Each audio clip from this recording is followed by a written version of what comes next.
In this video, I will show you how to fix the issue of your recent call history not showing on your phone. To start fixing this issue, swipe down from the top right corner of your screen. This action opens up your Quick Settings menu. Next, tap on the gear icon located at the top right corner. Once you're in Settings, scroll down until you find an option labeled Apps. Tap on it to enter the Apps section. In this section, look for a search button at the top right corner. Tap on it and type in phone before hitting search. Select the phone app from your search results. Now that you're in the phone app info page, look for an option called Force Stop. Tapping this will stop any processes associated with the app temporarily. Scroll down just a bit more and tap on Storage.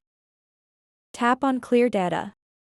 When prompted, confirm this action by tapping Delete. Now return back to the main apps page. Look for three little dots at the top right corner and tap them. From here, select Reset App Preferences. This step resets all preferences for disabled apps without deleting any data, ensuring everything is set back to default settings, which might solve conflicts causing missing call histories. So that wraps up this tutorial. If you have any questions about this whole process, please let me know in the comments section below. And if this video helped you out, please give it a big thumbs up and subscribe to this channel for more tutorial videos like this one. Thank you so much for watching and have a good day.